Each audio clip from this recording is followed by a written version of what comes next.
रामकृष्ण हरी मित्रांनो, आज आपण गावाकडची साधी आणि सिंपल पद्धतीची दूधमध्ये आईस्क्रीम करण्यात आहोत. त्यासाठी आपल्याला फुल क्रीम दूध आणि साखर, तर मोठं फुलपात्र भरून दूध घ्यायचं आणि 100 ग्रॅम साखर घ्यायची.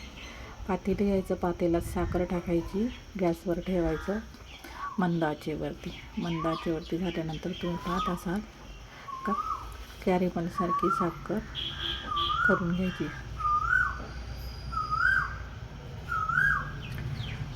मंद आचेवरतीच करायचं, फुल गॅस करायचा नाही तर मग नुसती साखर असल्यामुळे ती जळण्याची शक्यता असते. ही पहा आपली साखर वितळली आहे बऱ्यापैकी, अजून काही पूर्ण झालेली नाही, पण मंद आचेवरती ठेवायचं आणि अधूनमधून असं हलवत राहायचं.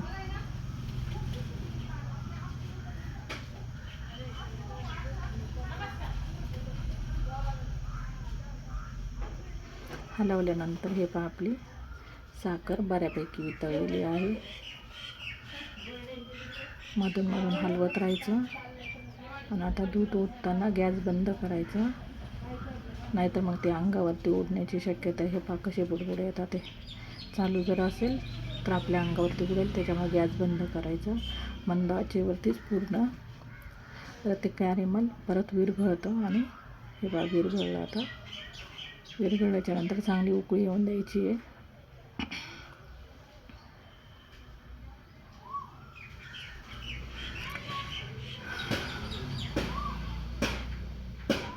हे पहा चांगली उकळी आलेली आहे. आता उकळी आल्यावर गॅस बंद करायचा आणि थंड करायला ठेवायचं आणि मग आईस्क्रीमचे कोन भरायला घ्यायचे.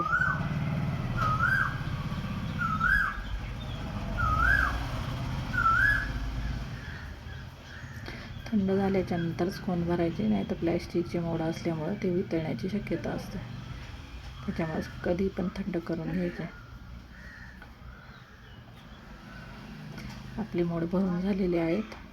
आपण हे आता डीप फ्रीजला लावणार आहोत आणि रात्रभर तसेच ठेवणार आहोत. तर सकाळी तुम्हाला दिसेल आईस्क्रीम कशा प्रकारे तयार झालेली. ही पहा अशी आईस्क्रीम तयार होते. तुम्हालाही आवडत असेल तर अशी आईस्क्रीम नक्की करून पहा.